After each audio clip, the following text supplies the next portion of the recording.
Hello friends, তোমরা নিশ্চয়ই খুব ভালো আছো। দেখো, আজকের ক্লাসে আমরা আলোচনা করছি ক্লাস 7-এর মডেল অ্যাক্টিভিটি টাস্ক আগস্ট 2021 নিয়ে। এই মডেল অ্যাক্টিভিটি টাস্ক নতুন দেওয়া হয়েছে তোমাদের করার জন্য। তো চলো আমরা শুরু করে দিই আজকের ক্লাস। দেখো, প্রথম অঙ্কটা দেখো, একের দাগে কি বলেছে, কোনো ত্রিভুজের সর্বসমতা শর্ত নয়। চারটে অপশান দিয়েছে: বাহু বাহু বাহু, বাহু কোণ বাহু, কোন কোন বাহু, কোন কোন কোন। এর মধ্যে কোনটা হচ্ছে সর্বসমতার শর্ত নয়? এর মধ্যে এই ডি এরটা হচ্ছে সর্বসমতার শর্ত নয়। দেখো দাগিয়ে দিলাম, সর্বসমতার শর্ত নয়। কারণ কোন কোন কোন, তিনটে কোণ যদি একটা ত্রিভুজের আর একটা ত্রিভুজের তিনটে কোণের সঙ্গে সমান হয়, তাহলে ত্রিভুজ দুটো সর্বসম হয় না, তারা সদৃশ কোণই হয়। ঠিক আছে। আচ্ছা, দুয়ের দাগের অঙ্ক দেখো, বলেছে 4/49 বর্গ সেন্টিমিটার ক্ষেত্রফল বিশিষ্ট বর্গক্ষেত্রের একটি বাহুর দৈর্ঘ্য। ঠিক আছে। আমরা কি জানি, বর্গক্ষেত্রের ক্ষেত্রফল হচ্ছে গিয়ে বাহু স্কোয়ার। ঠিক আছে, তাহলে এটা একটা বাহু স্কোয়ার করা আছে, এটাকে যদি বর্গমূল করে দিই তাহলে আমরা কি পাবো? বর্গক্ষেত্রের বাহু দৈর্ঘ্য পেয়ে যাবো। তাহলে এটাকে বর্গমূল করলে কি হবে? √4/49। দেখো তো, এটাকে বর্গমূল করলে কত হবে? √4/49। তাহলে 4-এর বর্গমূল করলে 2, আর 49-এর বর্গমূল করলে 7। তাহলে কত হবে? 2/7। এটাতে অপশানে কোথায় আছে? 2/7 এটা আছে। তাহলে অ্যান্সার হচ্ছে 2/7, অপশান বি। পেয়ে গেছো? আচ্ছা, এবার আসছি আমরা 3 নাম্বার প্রশ্নে। দেখো, 1.69 এর বর্গমূল কত? 1.69 এর বর্গমূল কত? 1.69 এর বর্গমূল তোমরা করতেই পারবে, এটা হচ্ছে 1.3, অপশান বি। এবার আসি, দেখো 4 দাগের অঙ্ক কি বলেছে, এক্স ওয়াই ইকুয়াল টু, এটা একটা ফর্মুলা। এই ফর্মুলাটা মনে রাখবে, এক্স ওয়াই ইকুয়াল টু কত? X plus y by two whole square minus x minus y by two whole square. এখানে চারটে অপশান দিয়েছে, তার মধ্যে সি অপশানটা ঠিকঠাক অ্যান্সার দেওয়া আছে। তাহলে এক্স ওয়াই ইকুয়াল টু কত? X plus y by two whole square minus x minus y by two whole square. এটা একটা ফর্মুলা, তোমরা কিন্তু ফর্মুলাটা খুব ভালোভাবে মুখস্থ রাখবে। এই ফর্মুলাটা কিন্তু খুবই কাজে লাগে। আচ্ছা, এবার আসছি দুয়ের দাগের প্রশ্ন। দেখতে পাচ্ছ দুয়ের দাগের প্রশ্ন কি দিয়েছে? দুয়ের দাগে দিয়েছে ট্রু ফলস বা সত্য মিথ্যে। দেখো, দুয়ের দাগের 1 নম্বর অঙ্কটা কি বলেছে, x plus y whole square এর সূত্র থেকে এক্স মাইনাস ওয়াই হোল স্কোয়ারের সূত্র নির্ণয় করতে ওয়াই এর পরিবর্তে মাইনাস ওয়াই লিখতে হবে। এটা সত্য না মিথ্যে? এটা হচ্ছে সত্য। কারণ আমরা কি জানি, x plus y whole square equal to x square plus 2xy plus y square. এখানে ওয়াই এর জায়গায় যদি মাইনাস ওয়াই বসিয়ে দাও, তাহলে এক্স মাইনাস ওয়াই হোল স্কোয়ারের সূত্রটা আমরা পেয়ে যাবো। তাহলে এটা হচ্ছে সত্য। এটা আমরা কি বলতে পারি? এটা হচ্ছে ট্রু। সবাই দেখতে পাচ্ছ, একের দাগেরটা হচ্ছে ট্রু। তারপর এটা কি বলেছে, 4 minus x into x minus 4 equal to 16 minus x square. এটা ইন্টু এটা ইকুয়াল টু 16 মাইনাস এক্স। সত্য না মিথ্যে দেখো তো, গুণ করো তো। 4 minus x into x minus 4 গুণ করো। 4 minus x into x minus 4, এটা যদি গুণ করো তাহলে কত হয়? 4x minus 16 minus x square minus minus plus 4x, 8x minus x square minus 16। কিন্তু এখানে আছে কত? 16 মাইনাস এক্স স্কোয়ার। তাহলে এটা ফলস। বুঝতে পেরেছো সবাই? আচ্ছা, এবার আমি চলে আসছি 3 নাম্বার প্রশ্নে। দেখো কি বলেছে, এই দুটো দেখো সমান্তরাল সরলরেখা দিয়েছে, এটা একটা ছেদক ছেদ করেছে।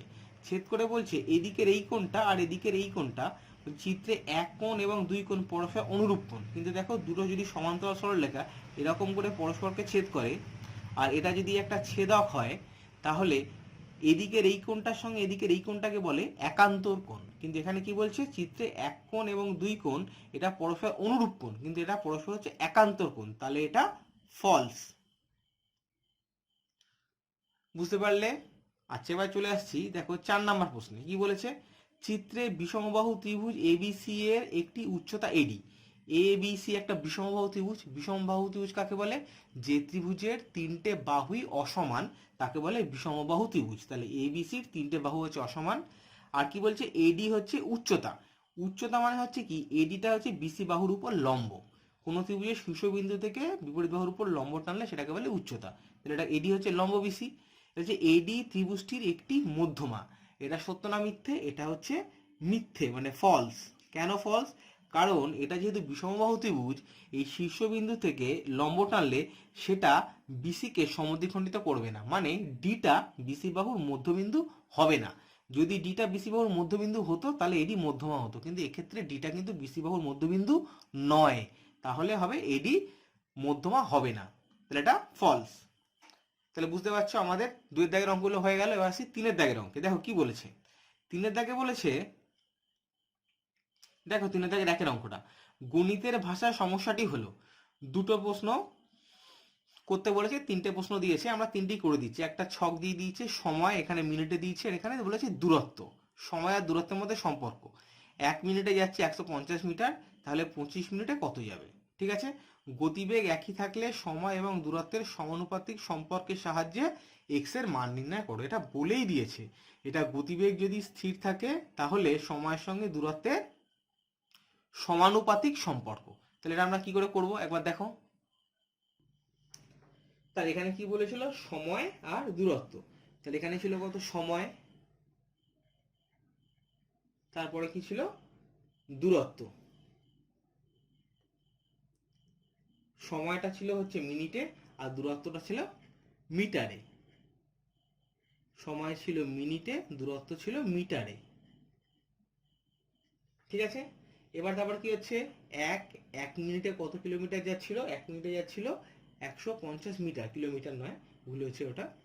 আচ্ছা, তাহলে যে 25 মিনিটে কত মিটার যাবে এটা আমাদেরকে বার করতে হবে, এক্স এর ভ্যালুটা আমাদেরকে বার করতে হবে। এখানে বলে দিয়েছে কি, যে গতিবেগ যদি স্থির থাকে তাহলে সময়ের সঙ্গে দূরত্বের সমানুপাতিক সম্পর্ক। তাহলে আমরা কি করে বার করবো, তাহলে সমানুপাতিক সম্পর্ক যেহেতু বলে দিয়েছে তাহলে আমরা করতেই পারি।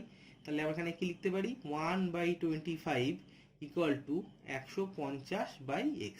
কারণ কি, কারণ হচ্ছে যেহেতু গতিবেগ স্থির থাকলে সময়ের সঙ্গে দূরত্বের সমানুপাতিক সম্পর্ক, যেহেতু বেগ স্থির থাকলে মিনিটের সঙ্গে, সময়ের সঙ্গে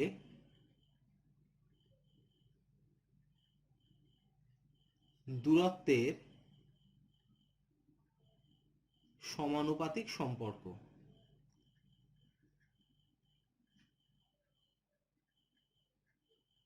ঠিক আছে, তাহলে আমরা সমানুপাত তৈরি করে দিলাম। এখানে ইকুয়াল টু না দিয়ে সমানুপাত চিহ্ন দিতে পারো, একই ব্যাপার। অর এক্স ইকুয়াল টু কত, 150 ইন্টু 25, তাহলে গুণ করে দাও। এক্সকে 150কে 25 দিয়ে গুণ করলে কত হচ্ছে,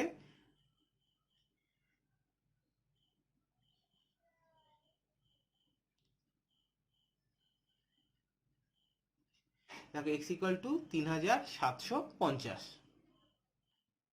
তাহলে আমাদের এক্স ইকুয়াল টু কত বেরোলো, তাহলে আমাদের এক্স ইকুয়াল টু বেরোলো 3750 মিটার। ঠিক আছে, আচ্ছা এবার আমরা করছি পরের অঙ্কটা।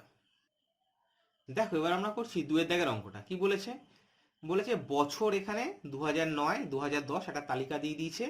2009 সালে পড়ার বই হচ্ছে 1200 খানা আর গল্পের বই হচ্ছে 1400 খানা, আর 2010 সালে পড়ার বই হচ্ছে 800 খানা, গল্পের বই হচ্ছে 1100 খানা।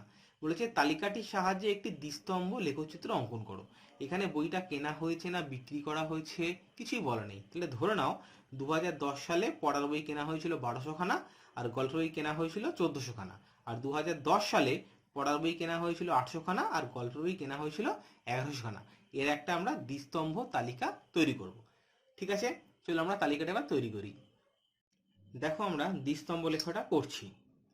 প্রথমে আমরা কি করছি, একটা দ্বিস্তম্ভ লেখ অঙ্কন করার জন্য এটা 3 নম্বরে 2 দাগের অঙ্ক, দাগ নাম্বারটা দিয়ে দিই তাহলে বুঝতে সুবিধা হবে। আচ্ছা এবার আমরা করছি কি,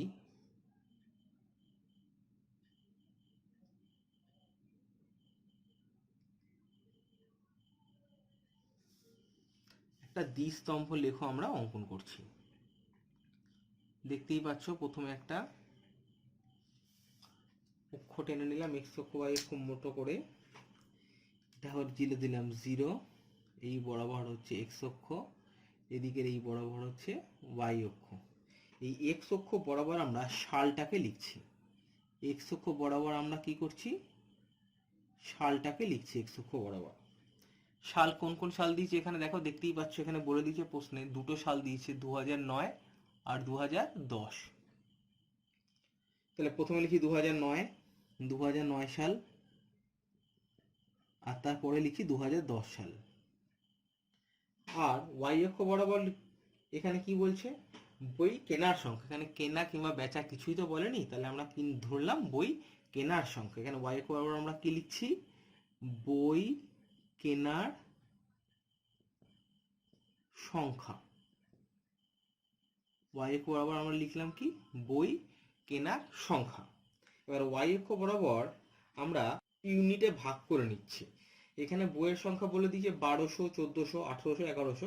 সেই জন্য আমরা সুবিধার জন্য 200 200 করে ভাগ করছি। এখান থেকে এইটুকু হচ্ছে 200,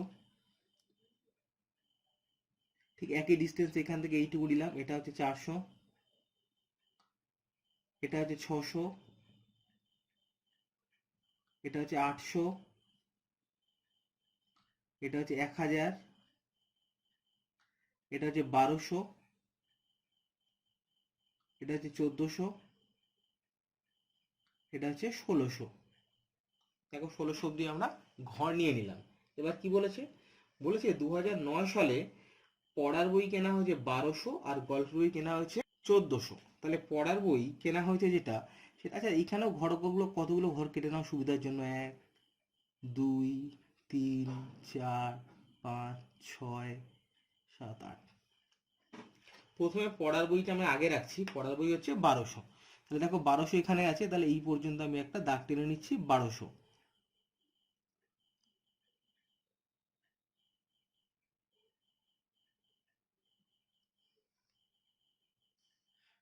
মধ্যে একটা দাগ টেনে নিলাম, এটা হচ্ছে আমাদের পড়ার বই।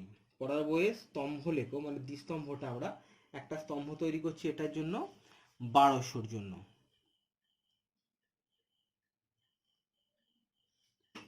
এটা হচ্ছে 1200 স্তম্ভ। এবার কি বলেছে, 1200-র পরে গল্প বই কেনা হয়েছে 1400 2009 সালে।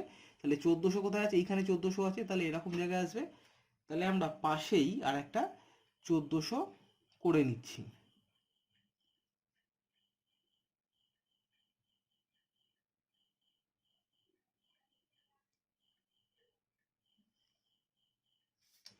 দেখতে পাচ্ছি এটা হচ্ছে 1400-র ঘর। তাহলে এখান থেকে এইটুকু আমি হাত দিয়ে যোগ করে দিচ্ছি 1400। 2010 সালে কি হয়েছে, পড়ার বই 800, এখানে 800 কোথায় আছে, এইখানটায় 800। তাহলে এই বরাবর আমাদের 800 আসবে। একটু চোখের আন্দাজে করছি, বুঝতেই পারছো 800। আর গল্প বই হচ্ছে 1100। তাহলে এখানে আমরা করেছিলাম কত, 1200, এখানে 1000, তাহলে 1100 মানে এরকম জায়গায় আসবে 1100। তাহলে সেটাও চোখের আন্দাজে একটু টেনে নিচ্ছি।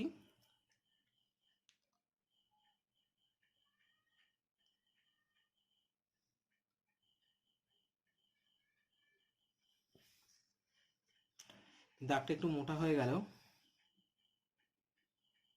তো ওটা কোনো সমস্যা হবে না দ্বিস্তম্ভ অঙ্কনের ক্ষেত্রে।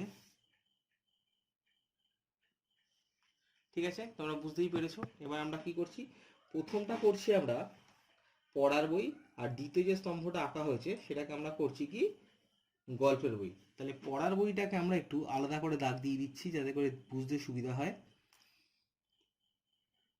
এটা হচ্ছে, এই স্তম্ভটা হচ্ছে 2009 সালে কেনা পড়ার বইয়ের সংখ্যা, আর এই স্তম্ভটা হচ্ছে 2009 সালে কেনা গল্পের বইয়ের সংখ্যা। এই স্তম্ভটা হচ্ছে কত, 2010 সালে কেনা পড়ার বইয়ের সংখ্যা, আর এই পাশের স্তম্ভটা হচ্ছে 2010 সালে কেনা গল্পের বইয়ের সংখ্যা। ঠিক আছে, এখানে মাপগুলো সমান হলে ভালো হতো, একটু বেঁকে গেছে। আচ্ছা, প্রথমে তাহলে এটা এই ঘরে আমাদের একটা ঘর করে লিখে দেওয়া হচ্ছে। এই এই যে দাগগুলো দেওয়া হচ্ছে, এই ঘরটা, এই স্তম্ভটা, এটা কি, পড়ার বই বিক্রির, পড়ার বই কেনার সংখ্যা। এটা হচ্ছে পড়ার বই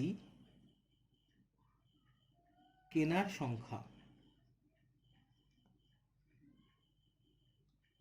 যাতে করে বুঝতে হয়, মানে বোঝা যায়। পরীক্ষক তো বুঝতে পারবেন না কোনটা কি, সেজন্য এটা আলাদা করে তোমাদেরকে দেখিয়ে দিতে হবে। আর যে সাদা ঘরটা আছে, কেন কোনো কিছু আমরা রং টং করিনি, এটা যে গল্পের বই কেনার সংখ্যা।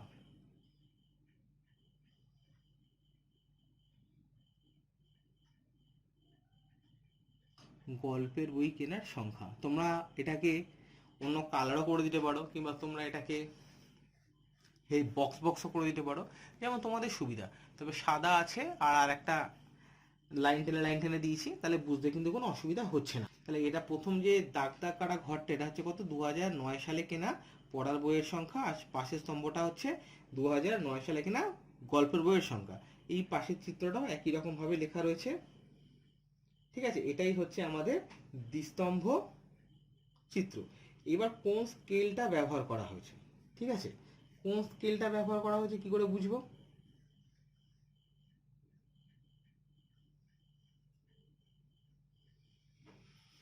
এখানে তো আমরা স্কেল সেরকম ভাবে ওয়াই অক্ষকে ভাগ করে নিচ্ছি একটা ভাগে, এই লিখে দেবে ওয়াই অক্ষ বরাবর এই দৈর্ঘ্যগুলোকে। ঠিক আছে, ধরো যদি তোমরা গ্রাফ পেপারে করো, একটা ঘরকে 100 একক নাও, তাহলে দুটো ঘরকে 200 একক নিতে হবে, এরকম করে করতে পারো, অসুবিধা নেই। সেটা লিখে দেবে, যেমন ভাবে তোমরা স্কেলটা নেবে তেমন ভাবে এটা লিখে দেবে। ঠিক আছে, বুঝতে পেরেছো নিশ্চয়ই? আচ্ছা, এবার করছি দেখো পরের অঙ্কটা। দেখো 3 নম্বর অঙ্কটা কি বলেছে। বলেছে 3 নম্বর অঙ্কটা m plus 1/m equal to minus P. m plus 1/m equal to minus P হলে দেখাও যে m square plus 1/m square equal to p square minus 2। তাহলে এখান থেকে আমরা করছি কি, উভয় দিকে বর্গ করছি। m plus 1/m whole square equal to কত হবে, মাইনাস পি তার হোল স্কোয়ার। তাহলে এটাকে যদি ভাঙি তাহলে কত হবে, a square plus 2 into m into 1/m plus 1/m square, মানে a plus b whole square ফর্মুলাটা পড়েছে, আমরা ভেঙে দিলাম। তাহলে ডান দিকে কত হলো, পি স্কোয়ার। তাহলে এখানে দেখো এম স্কোয়ার আর এই 1/m স্কোয়ারটাকে পাশাপাশি রাখলাম। ঠিক আছে, এখানে এম আর এখানে এম কেটে গেল, তাহলে পুরো রইল কত, 2। তাহলে প্লাস 2 ইকুয়াল টু কত, পি স্কোয়ার। এবার এই 2টাকে যদি এদিকে নিয়ে যাই তাহলে কত হয়ে যাবে, অতএব m square plus 1/m square equal to p square minus 2। দেখ, এটা আমাদের প্রমাণ করতে বলেছে, তাহলে এটা আমাদের প্রমাণ হয়ে গেল, প্রমাণিত। বুঝতে পারলে? আচ্ছা, একবার দেখে নাও। আচ্ছা, এবার আমরা করছি পরের অঙ্কটা। দেখো, এবার আমরা করছি 4 দাগের অঙ্কটা। 4 দাগের অঙ্কটা কি বলেছে দেখো তো। করিম চাচার আয়তক্ষেত্রাকার জমির দৈর্ঘ্য প্রস্থের দ্বিগুণ এবং জমির ক্ষেত্রফল 578 বর্গমিটার। করিম চাচার জমিটির দৈর্ঘ্য, প্রস্থ এবং পরিসীমা নির্ণয় করো। কি বলে দিয়েছে, বলেছে একটা আয়তাকার জমি আছে যার দৈর্ঘ্যটা প্রস্থের দ্বিগুণ, আর জমির ক্ষেত্রফল হচ্ছে 578 বর্গমিটার। তাহলে জমিটার দৈর্ঘ্য, প্রস্থ এবং পরিসীমা বার করতে হবে। ঠিক আছে, দেখো অঙ্কটা কিভাবে করছি। তাহলে প্রথমে আমরা কি করছি, আমরা ধরে নিচ্ছি জমিটার প্রস্থ হচ্ছে এক্স মিটার। ধরি জমিটির প্রস্থ এক্স মিটার। কি বলেছে, জমির দৈর্ঘ্য প্রস্থের দ্বিগুণ, অতএব জমিটির দৈর্ঘ্য, তাহলে দৈর্ঘ্যটা কত হবে, এই প্রস্থের দ্বিগুণ, দৈর্ঘ্য সমান সমান 2x মিটার। তাহলে অতএব জমিটির ক্ষেত্রফল, অতএব জমিটির ক্ষেত্রফল, জমিটা আমাদের কি বলে দিয়েছে, আয়তাকার জমি। আয়তক্ষেত্রের ক্ষেত্রফল সূত্র কি, দৈর্ঘ্য ইন্টু প্রস্থ। তাহলে ক্ষেত্রফল কত হচ্ছে, 2x ইন্টু এক্স বর্গমিটার সমান কত হচ্ছে, 2x স্কোয়ার বর্গমিটার। তাহলে আমাদের জমির ক্ষেত্রফল পেয়ে গেলাম। আমাদের জমির ক্ষেত্রফল কত বলে দিয়েছে, 578 বর্গমিটার। তাহলে শর্তে, এটাই আমাদের শর্তে, 2x স্কোয়ার সমান সমান 578, অর আমরা এক্স স্কোয়ার সমান সমান কত বলতে পারি, 578/2। তাহলে অর এক্স স্কোয়ার সমান সমান কত, 578কে 2 দিয়ে ভাগ করে দিলে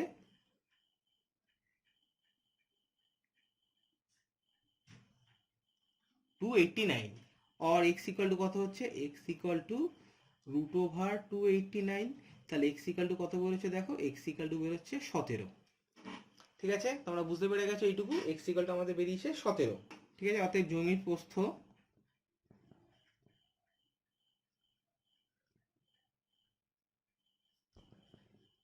17 মিটার।